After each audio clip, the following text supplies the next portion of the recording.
다윗이 아들 압살롬의 반란에 의해서 피난길에 올랐습니다.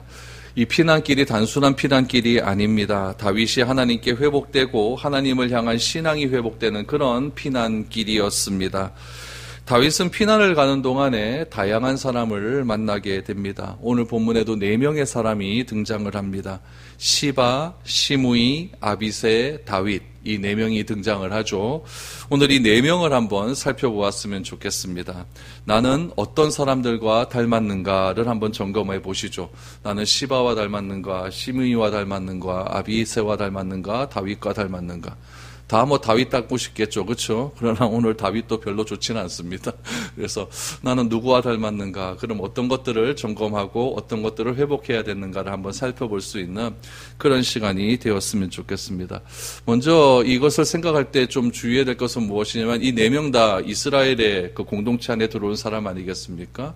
그럼 일단 하나님을 다 믿는 사람이고 하나님께 다 기도하는 사람들입니다. 어려움이 닥쳤을 때 기도하고 하나님을 찾는 사람들이죠. 그런데 이들에게서 문제가 발생합니다. 알 수 있는 것은 하나님께 우리가 아무리 예배하고 기도한다 할지라도 문제는 틀림없이 나올 수 있다라는 것들을 우리가 생각하면서 오늘 이 4명이 기도한 내용들이 어떤 기도였는가를 한번 살펴볼 때에 우리도 이런 기도는 드리지 않았는가를 한번 생각해 보면서 오늘 말씀을 한번 들었으면 좋겠습니다. 첫 번째 우리 시바라고 하는 인물, 발음을 좀 조심해야겠죠. 시바라고 하는 인물 한번 살펴보도록 하겠습니다. 1절, 2절 어떻게 다윗에게 나왔을까요? 다윗이 마루턱을 조금 지나니 무비보셋의 종 시바가 안장 지운 2 나귀의 떡 200개와 건포 100송이와 여름과일 100개와 포도주 1 가죽 부대를 싣고 다윗을 맞는지라. 왕이 시바에게 이르되 내가 무슨 뜻으로 이것을 가져왔느냐 하니 시바가 이르되 나귀는 왕의 가족들이 타게 하고 떡과 과일은 청년들이 먹게 하고 포도주는 들에서 피곤한 자들에게 마시게 하려 함이니이다. 다윗이 마루턱을 지날 즈음에 무비보셋의 종이었던 시바가 다윗을 찾아왔다라고 성경은 기록합니다. 시바는 누구였냐면은 사울 왕가의 재산을 관리하던 사람이었습니다. 다윗이 왕이 되고 난 뒤에 요나단의 혈족을 찾지 않습니까? 다윗이 요나단의 혈통을 찾았는데 그때 혈통을 찾다가 요나단의 아들 중에 다리를 저는 무비보셋이라고 하는 그런 혈종을 하나 찾게 됩니다. 그래서 이 무비보셋을 부르게 되죠. 그래서 너는 나와 함께 매일 아침에 나와 같이 아침밥을 먹을 것이다 라고 하면서 이 무비보셋의 지위를 향상을 시켜 주었습니다. 그때 시바는 어떤 위치에 있었냐면은 왕의 재산을 관리하고 있었죠. 재산을 관리하고 있으니까 처음에는 자기 재산이 아니었는데 자기가 점점 재산을 관리하다 보니까 그 돈이 내 돈 같지 않습니까? 자꾸 내 통장에 있으니까 내 돈 같다는 그런 생각이 자꾸 들죠. 그러다가 다윗 왕이 무비보셋에게 그 시바가 관리하고 있는 재산을 다 돌려주라라고 하는 그런 명령에 의해서 시바가 한순간에 자기 돈은 아닌데 자기 돈 같은 그 재산이 한순간에 무비보셋으로 다 넘어가게 되는 그런 일이 발생을 하게 됩니다. 그러니까 시바가 왕의 재산을 관리할 때는 종이었지만 종 같지 않은데 이제는 진짜 종의 신분이 되고 마는 그런 일이 벌어지고 맙니다. 그러니까 시바의 마음 가운데 누구에 대한 원망이 있을까요? 다윗에 대한 원망이 컸겠죠. 내가 그래도 왕의 재산을 관리하는 사람이었고 왕의 재산을 내가 관리하지 않았다면 이 돈이 다 어디로 갔을지 몰랐을 것인데 그래도 재산을 관리한 나한테 뭔가 좀 보상을 좀 해줘야 되는 것 아닌가 이런 생각을 했을 겁니다. 그런데 그런 말들은 성경에 한 군데도 나오지 않고 시바가 관리하던 그런 모든 사울 왕족의 재산을 다 무비보셋에게 주라라고 그렇게 이야기를 하게 되는 것이죠. 그러니까 시바 마음 가운데 굉장히 안타까움이 있었습니다. 이런 안타까움이 있는 시바가 이 억울함을 누구에게 토로했을까요? 하나님께 기도했겠죠. 하나님 어떻게 이렇게 억울한 일이 있습니까? 내가 다른 일도 한 것도 아니고 왕가의 재산을 이렇게 관리하기 위해서 내가 열심히 했는데 하루아침에 나를 이렇게 천대하다니요. 하나님 내가 너무 억울합니다. 이렇게 기도 안 했겠습니까? 이러는 중에 다윗이 예루살렘에서 쫓겨나는 상황이 된 겁니다. 그러면 시바의 마음 가운데 어떤 마음이 들까요? 이야, 하나님께서 내 기도 응답하셨구나. 이런 생각 들 수 있다는 이야기입니다. 이런 생각 충분히 들 수가 있죠. 여러분, 사람의 심리는요, 그래요. 남의 돈을 내가 오랜 세월 관리하게 되면 그 돈이 내 돈 같다는 그런 생각이 딱 들게 되는 것이죠. 부모님도 재산이 많은 그런 분이 있다고 한다면 저 부모님 돌아가시고 나면 저 돈 내 돈이 될 것 아닌가? 이런 생각 들 수 있는 것 아니겠습니까? 딱 내 돈이어야 내 돈인데 남의 돈을 내가 관리하다 보면은 이게 괜히 이게 내 돈 같다는 그런 자꾸 욕심이 생기게 된다는 이야기죠. 그래서 돈을 돌려줄 때는요, 굉장히 아깝다는 생각이 듭니다. 내 돈이 아님에도 불구하고 내가 그거를 줄 때 되면은 꼭 내 돈이 나가는 것 같은 그런 마음이 들기도 있다는 이야기죠. 그런 상황 가운데서 여러분 시바가 이 다윗에게 많은 음식을 가지고 다윗을 찾아옵니다. 다윗이 묻죠. 왜 이런 음식을 가지고 왔느냐라고 이렇게 물어보았을 때 시바는 다윗과 함께하는 일행에게 이 음식을 주기 위해서 찾아왔다라고 말을 합니다. 특히 여러분들 이 시바가 말하는 과정 가운데 어떻게 하냐면은 나귀에게 안장을 채워서 왔다라고 그렇게 이야기를 합니다. 1절 다시 보시면 무비보셋 종 시바가 안장을 지은 두 나귀에라고 이야기하죠. 여러분 안장은 왜 지울까요? 사람 타라고 지은 것이죠. 그렇죠? 사람을 타라고 지어요. 원래 이 시바가 실질적으로 물건을 이렇게 갖다 나르기 위해서 나귀를 갖고 왔다고 한다면 안장을 치우면 안 됩니다. 그런데 안장을 채운 나귀에다가 물건을 가지고 왔다라고 하는 것은 이건 조금 뭔가 수상한 일이 있는 거예요. 어떤 일이 있냐면은 뒤에 보면은 우리가 이 무비보셋과 이 시바의 관계가 나오게 되는데 우리가 뒷부분을 조금 한번 찾아보면서 이 안장 채운 일이 어떤 의미가 있는지를 조금 살펴보아야 됩니다. 사무엘하 19장 26절에서 27절의 말씀입니다. 다윗과 무비보셋이 만난 장면입니다. 그때 무비보셋이 어떤 말을 했는지 보시기 바랍니다. 대답하되 내 주 왕이여 왕의 종인 나는 다리를 절므로 내 나귀에 안장을 지워 그 위에 타고 왕과 함께 가려 하였더니 내 종이 나를 속이고 종인 나를 내 주 왕께 모함하였나이다. 내 주 왕께서는 하나님의 사자와 같으시니 왕의 처분대로 하옵소서라고 이야기를 합니다. 다윗이 시바에게 묻거든요. 이거 뭐냐 그랬더니 다 왕께 드리려고 갖고 왔습니다. 그럼 네 주인은 어디 있느냐라고 얘기했더니 시바가 하는 말이 무엇이냐면은 예루살렘 왕에게 항복했습니다. 그러니까 압살롬에게 항복하였습니다라고 이야기를 하게 되는 것이죠. 그러니까 이 다윗은 지금 시바의 말 때문에 무비보셋을 오해하고 있는 그런 상황이 된 거예요. 근데 사무엘하 19장에 나중에 이 압살롬이 쫓겨나고 난 다음에 이 다윗과 무비보셋이 만나는 장면이 나옵니다. 그때 무비보셋이 뭐라고 이야기하냐면은 나는 다리가 불편하기 때문에 내 종에게 나귀에게 안장을 채워서 그 나귀를 타고 내가 다윗에게 가려고 했습니다. 그런데 이 시바가 나를 속이고, 야 진짜 시바네요, 그렇죠? 진짜 이 시바가 나를 속이고 어떻게 하였느냐?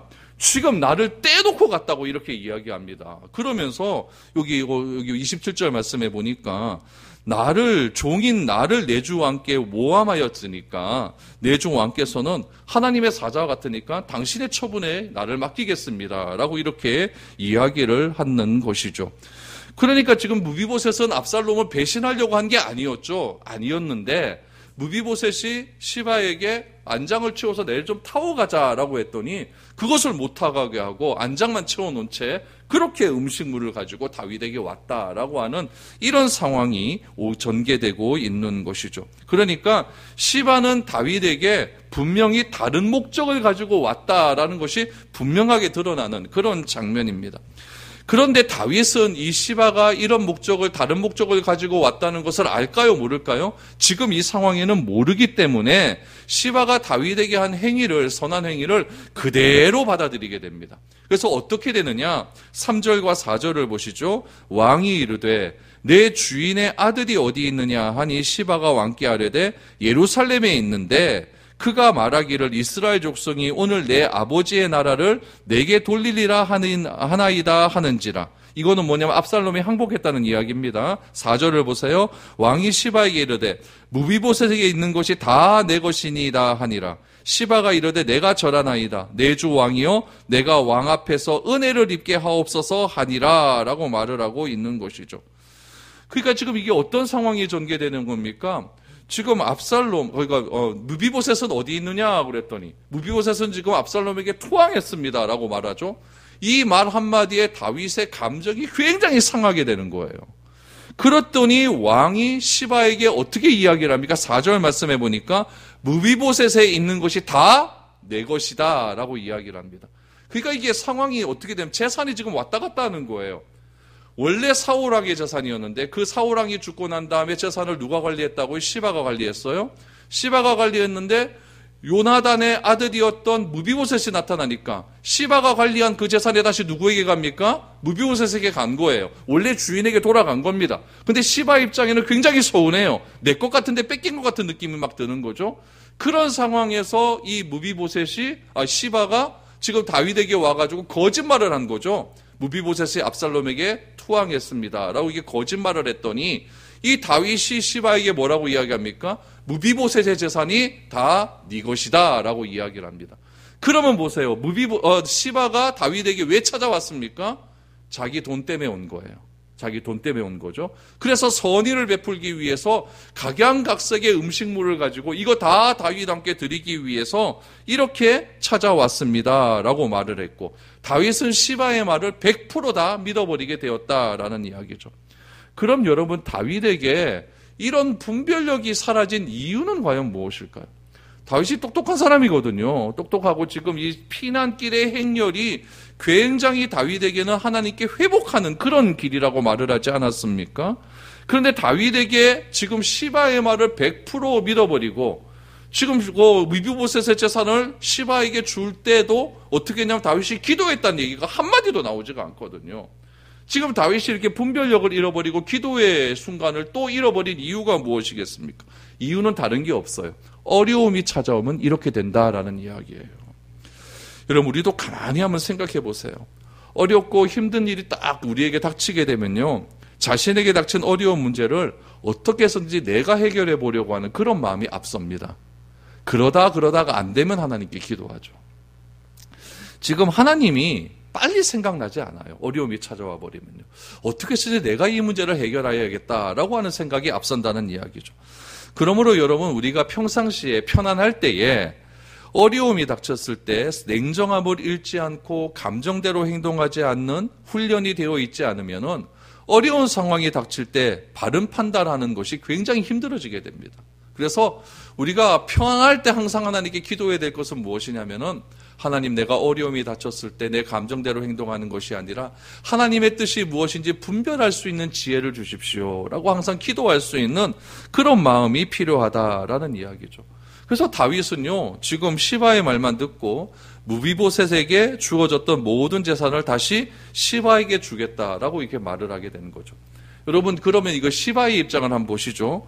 시바가 기도했다고 했습니까? 안 했다고 했습니까? 들으면서 기도했어요. 어떤 기도했어요? 하나님, 저 정말 억울합니다. 내가 이 재산 잘 관리했는데 갑자기 왕족 나타났다고 해서 이걸 나에게 돈 10원도 안 주고 이게 다 뺏어가는 거, 이게 말이 됩니까? 하나님, 저 억울합니다 라고 이렇게 맨날 기도했거든요. 근데 그 기도의 응답이 됐어요? 안 됐어요? 됐다는 이야기예요. 됐다는 이야기예요. 그럼 이 기도가 이렇게 된 것이 하나님의 응답이 맞습니까? 안 맞습니까? 이건 안 맞아요. 안 맞아요. 그럼 여러분, 내가 갈망하고 원하는 것을 간절히 기도했는데 그것이 해결되는 순간 기도의 응답이 됐다라고 착각할 수가 있는 거예요. 그러나 기도는요, 하나님께 우리가 드렸지만은 그 드린 기도를 사탄이 가로챌 수 있다는 것도 우리가 언제나 기억을 해야 됩니다. 그러므로 우리가 사탄에게 기도가 가로챔을 당하지 않게 하기 위해서는 내가 드린 기도가 하나님의 뜻에 맞는 기도인지를 확인하는 순간이 필요해요. 그 하나님의 뜻에 맞는 것인지 안 맞는 것인지를 어떻게 확인할 수 있습니까? 하나님의 말씀을 통해서 확인할 수가 있어요. 또 내가 드린 그 기도를 통해서 내 교회의 사람과 내 주변에 있는 사람들과 내 이웃들과 내 가족들에게 해가 되지 않는다는 전제가 깔려 있어야 되는 거예요. 만약에 내가 간절히 기도했는데 그 기도가 응답이 되었을 때 내 주변의 사람과 뭔가 관계가 안 좋아졌다. 이거는 진짜 하나님과 바른 기도가 아니라는 이야기죠. 그래서 내가 구한 것을 구했는데 내가 구한 것을 응답받았을 때 진짜 하나님이 나에게 구한 것이 맞는 것인지를 우리가 분별하지 않으면 여러분, 나 자신에게 속는 일이 발생할 수밖에 없다는 것을 꼭 기억해야 됩니다. 그럼 여러분, 시바에게 지금 나타난 결과, 다시 말하면 자기가 예전에 관리하던 재산이 자기에게 돌아온 것이 하나님의 뜻과 자기가 기도한 하나님의 응답이라는 사실이 아니라는 사실을 우리는 쉽게 알 수가 있습니다. 무엇을 통해 알 수가 있습니까? 먼저 시바는 주인인 무비보셋을 배신했죠. 이거는 일단 하나님의 뜻이 아닌 거예요. 하나님의 뜻은요, 관계가 회복되는 데 있는 것이지, 그것이 응답되었다, 그것이 해결되었다고 해서 그 관계가 깨어지는 것을 절대 원하지 않고 있거든요. 그런데 무비보셋 시바가 지금 기도한 것이 응답이 됐어요. 이게 하나님의 뜻이다, 이렇게 생각하면 오해인 게 무엇이냐면은 자기의 주인인 무비보셋과의 관계가 깨어졌다. 이건 하나님의 뜻이 아니에요. 또 하나는 무엇입니까? 다윗 왕에게 무비보셋에 대한 거짓말을 하고 있는 것 아니겠습니까? 그러니까 하나님이 싫어하는 것 두 가지를 지금 이 시바가 다 하고 있는 거예요. 거짓, 모함. 이건 하나님이 너무너무 싫어하는 것이거든요. 그래서 우리는 내가 생각한 것을 이루기 위해서 하나님을 이용하고 하나님께 기도했다고 하면서 거짓과 모함을 아무렇지도 않게 행하는 일이 너무나 많다는 이야기입니다. 이 시바가 기도할 때 어떻게 기도했겠습니까? 하나님, 저 억울합니다. 다윗 왕이 어떻게 이런 판단을 내릴 수가 있겠습니까? 다윗 왕 하나님께서 어떻게 좀 해주셔서 이 재산을 관리한 것에 대한 이 보상이 나에게 와줄 수 있도록 하나님 도와주십시오. 이렇게 기도 안 했겠습니까? 남을 탓하고 남을 모함하는 기도가 이 시바의 입에서 끊이지 않았다는 이야기입니다. 그러므로 내가 잘못 기도하는 것은 하나님의 뜻이 아니라 내가 원하는 욕망의 소리에 이끌릴 수도 있다는 것을 꼭 기억하셔야 됩니다. 이것을 하나님의 응답으로 착각해서는 절대 안 된다는 이야기죠. 내 국가에 그런 다양한 어떤 법들이 있는데 그 법들 다 내가 막 내팽개치고 법을 다 어겨가면서 내가 무엇인가 이루었다. 이게 하나님의 뜻입니까? 이게 하나님의 기도의 응답일까요? 절대 그렇지 않다는 이야기죠. 시바는 이런 사람이었어요. 자기에게 주어진 그 재산을 다시 회복하기 위해서 다른 사람을 모함하고 다른 사람에게 거짓을 하고 또한 관계가 깨어지는 그런 일들도 망라하고 무조건 내 뜻만 이루기를 원하는 그런 사람이 누구였다? 시바였다라는 이야기죠. 우리도 이런 기도의 유혹에 빠질 수 있다 없다? 있다는 것을 꼭 기억하셔야 됩니다. 두 번째는 다윗입니다. 다윗이 피난길을 떠납니다. 이것도 아들 때문에 예루살렘을 버리고 떠나는 길입니다. 이런 상황이면 여러분, 작은 일에도 짜증이 납니다. 내가 힘들면은 굉장히 감정적으로 민감한 상태에 있거든요. 이 민감한 상태에서 누가 뭘 하나 딱 건드려도 화가 폭발될 수가 있다는 이야기죠. 그래서 이런 상황이면, 더군다나 아들 때문에 내가 이 성을 버리고 피난 가는 이런 상황이면은 작은 일에도 짜증이 나고 감정적으로 굉장히 행동할 수 있는 가능성이 클 상황이라는 이야기예요. 이런 상황에서는 여러분 절대 성급하게 결정하면 안 됩니다. 절대 성급하게 판단해서는 안 됩니다. 여러분, 피난길에 시바가 찾아와서 필요한 음식이니 여러분 다윗 왕이시여 이거 받아주십시오라고 하면은 다윗이 취해야 될 행동은 무엇이냐면 정말 고맙다.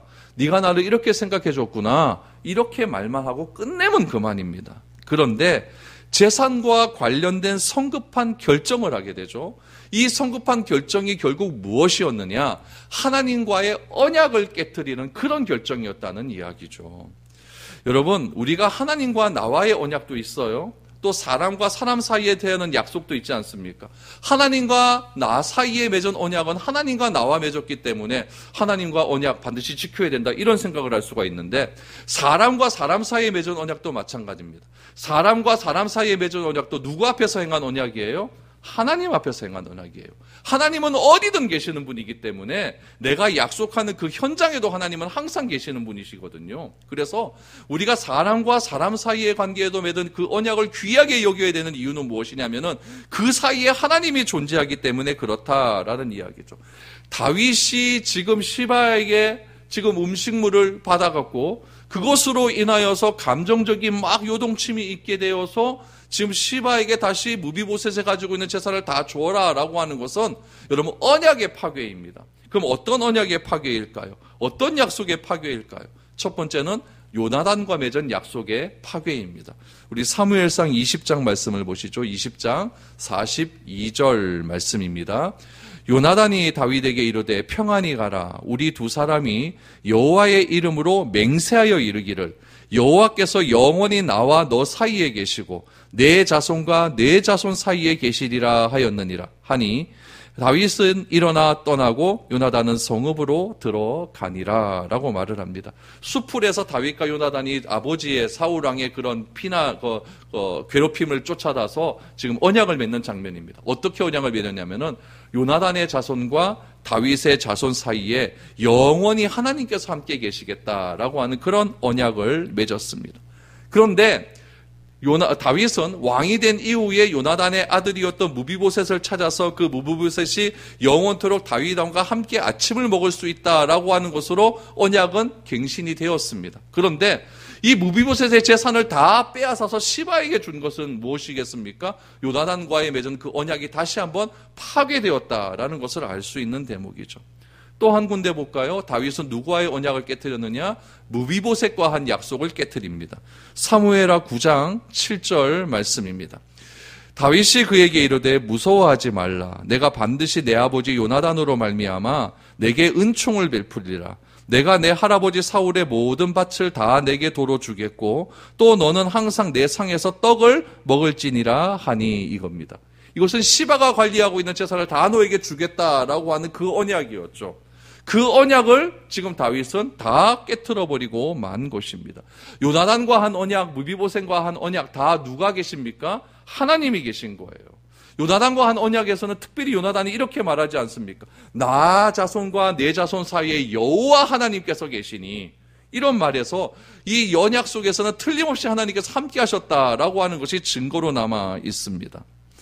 이 부분이 왜 중요하냐면은 사람이란 존재는요, 자신의 목적을 이루기 위해서 자기가 원하는 바를 이루기 위해서 약속 깨는 것을 너무나 쉽게 행하기 때문에 그렇습니다.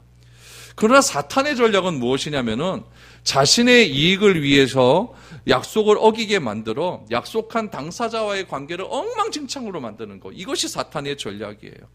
그러면 내가 무엇인가 결정할 때 그 결정이 관계를 더 풍성하게 하느냐 아니면 관계를 해롭게 하느냐 이것을 잘 살펴야 된다는 이야기예요. 사탄은 관계를 깨고 사탄은 공동체에게 피해를 준다는 것을 좋아합니다. 그러므로 하나님의 이름을 함부로 사용해서는 안 되는 이유가 바로 여기에 있는 것이죠. 나 여호와의 이름을 망령되이 행하지 말라라고 하는 것이 거기서 나오게 되는 거죠. 단지 내 욕망을 이루기 위해서 하나님을 이용하는 것은 하나님의 이름을 망령되이 행하는 그런 일이라는 것입니다. 모양은 굉장히 종교적이에요. 하나님의 이름으로 내가 너 사이에 언약을 맺는데 얼마나 종교적입니까?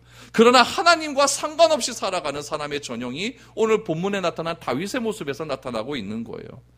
이런 사람들은요, 과거에도 존재합니다. 오늘 현재 우리가 살아가는 우리의 삶 속에서도 다 존재해요. 앞으로도 이런 사람은 존재할 것입니다. 이런 신앙생활을 하는 믿는 이유가 무엇입니까? 믿음의 축이 제대로 잡혀있지 않을 때 이런 일이 일어나게 된다는 이야기죠. 저는 우리가 감정적인 다윗과 같은 겉모습은 종교적이지만 하나님과 상관없는 사람으로 살지 않게 되기를 원합니다. 다윗과 같이 섣부른 결정과 판단으로 언약을 잊어버리는 잘못된 판단이 우리 가운데 있어서는 안 될 줄 압니다. 그래서 우리 그리스도인은요, 철저하게 감정적으로 무엇인가를 판단하는 그런 사람이 되어서는 안 된다는 것을 오늘 다윗의 이 모습을 통해서 알 수 있게 된다는 이야기죠. 세 번째 사람은 누구입니까? 시므이입니다. 시므이라고 하는 사람이 등장을 하는데 5절 6절을 보시죠. 다윗 왕이 바후림에 이름에 거기서 사울의 친족 한 사람이 나오니 게라의 아들이요 이름은 시므이라. 그가 나오면서 계속하여 저주하고 또 다윗과 다윗 왕의 모든 신하들을 향하여 돌을 던지니 그때의 모든 백성과 용사들은 다 왕의 좌우에 있었더라 라고 말합니다. 그럼 시므이는 누굽니까? 5절 말씀해 보니까 베냐민 지파 사람으로 사울의 친척이었다라고 말을 하고 있습니다. 사울의 친척이었고 베냐민 지파 사람이었던 시므이가 다윗 왕이 피난 가는 길에 다윗을 향하여 돌을 던졌다라고 말을 합니다. 여러분, 당시에 돌을 던졌다라고 하는 것은 굉장히 좀 중요한 의미가 있어요. 어떤 사람에게 돌을 던지느냐? 최악의 죄인에게 돌을 던집니다. 우리 예수님도 가늠한 여인을 데리고 왔을 때 돈 던지자 그러는 것 아닙니까? 또 스데반이 또 막 종교적인 그런 하나님에 대한 이야기를 하니까 막 사람들이 돌을 던지지 않습니까? 그러니까 돌을 던지는 행위는 가늠한 사람, 반역한 사람, 하나님의 이름을 모욕한 사람, 이런 사람한테 돌을 던지는 거예요. 근데 그런 사람한테 돌을 던지는 그런 상황에서 누구에게 돌을 던져요? 다윗에게 돌을 던졌다라고 하는 것은 다윗이 반역자라는 이야기예요. 그럼 시므이는 어떤 생각이 가득 찼기에 다윗이 반역자라고 하는 생각을 가지고 돌을 던졌을까요? 여러분, 시므이는 지금 다윗이 피난을 가고 있지만 현직 왕에게 돌을 던진 겁니다. 아직 다윗 왕이 폐위가 되지 않았어요. 현직 왕이에요. 현직 왕에게 돌을 던질 수 있는 담대함이 누구에게 있느냐? 시므이에게 있는 거예요. 그러면 시므이가 어떤 사람이기에 이 현직 왕에게 돌을 던질 수 있을까? 우리 7절, 8절에 보면 시므이가 어떤 사람인지 알게 됩니다. 시므이가 저주하는 가운데 이와 같이 말하니라. 피를 흘린 자여, 사악한 자여, 가거라, 가거라. 사울의 족속의 모든 피를 여호와께서 내게로 돌리셨도다. 그를 이어서 내가 왕이 되었으나 여호와께서 나를 내 아들 압살롬의 손에 넘기셨도다. 보라, 너는 피를 흘린 자이므로 화를 자초하였느니라 하는지라 라고 말을 합니다. 시므이는 어떤 사람입니까? 자기의 족속 가운데 왕이 나왔다. 이것에 대한 자부심이 진짜 많은 사람이었습니다. 굉장한 사람이었죠. 우리 친족 가운데 왕이 나와 이거에 대한 자부심이 너무나 컸던 사람입니다. 그런데 이 시므이의 생각 속에는 어떤 생각도 있느냐? 사울이 다윗 왕과의 갈등이 있었어요. 근데 그 갈등은 다윗 때문에 일어난 갈등이 아니라 사울의 그냥 자기가 하나님과의 관계가 멀어짐을 통해서 이 다윗과 갈등이 생긴 거거든요. 골리앗 죽이고 났더니 사울은 죽인 자는 천이고 다윗은 죽인 자는 만이다. 이 말 한마디에 다시 사울이 휙 돌아간 것 아니겠습니까? 그러니까 이게 자기가 사울이 왕에서 쫓겨난 이유는 다윗 때문이 아니라 철저하게 자기의 잘못이고 자기가 잘못한 일이고 자기가 잘못 선택한 일이고 하나님을 버린 결과였다는 이야기예요. 그런데 가만히 보니까 자꾸 이 시므이의 눈에는 다윗과 사울과의 관계가 안 좋기 때문에 사울이 자꾸 안 좋아지는 걸로 보는 거예요. 그러다가 사울과 요나단이 결국 누구와의 전투에서 죽냐면 블레셋과의 전투에서 죽거든요. 그것을 보자 이 시므이의 생각은 이 모든 것들이 다 누구 때문인? 다윗 때문이라고 생각하는 거죠. 유다 지파 족속 목동의 아들이었던 다윗 때문이라고 이렇게 생각이 되는 거죠. 이런 상황에서 시므이는 어떻게 기도했을까요? 하나님, 우리 베냐민 지파의 억울함을 풀어주시옵소서. 저 유다 지파의 저 이름도 모르는 저 족보도 없는 저 다윗이 우리 베냐민 지파 초대 왕을 지금 거역하여 왕을 쫓아내고 자기가 왕권을 탈환했나이다. 하나님, 저 다윗 왕을 쫓아내 주십시오. 이런 기도를 했다는 얘기예요. 그러면 시므이의 입장에서는 다윗 왕이 쫓겨나니까 이 기도도 응답된 거네? 이렇게 생각이 되는 것이죠. 여러분, 그러나 이 시므이가 행한 이런 기도는 하나님의 뜻과는 아무런 관계가 없는 기도입니다. 왜냐하면 하나님은 다윗을 선택하셨고 다윗을 통하여서 이스라엘과 세상을 다스리를 하나님의 메시아가 나온다고 분명히 언약을 맺으셨기 때문에 이 시므이의 기도는 하나님을 몰라도 너무 모르는 그런 기도였다는 이야기죠. 시므이는 어떤 사람입니까? 자기의 생각과 이념과 이데올로기에 빠진 사람이었어요. 그래서 자기를 합리화하는 데 선수였고 하나님의 말씀보다는 자기의 이념과 사상과 논리가 더 중요한 사람이었던 것이죠. 자기의 사상과 이념을 하나님의 신앙으로 포장하는 것이죠. 신앙은 여러분 잘 기억하셔야 되고 이 신앙 믿음이라고 하는 것은 자기가 가지고 있는 이념과 사상과 이데올로기를 초월한 겁니다. 내가 아무리 어떤 신앙과 어떤 이념을 가지고 있다 할지라도 철학적인 그런 이념을 가지고 있다 할지라도 그것이 하나님의 말씀과 반대가 된다고 한다면 내 이념을 버릴 수 있어야 돼요. 그 포기함이 진짜 믿음이죠.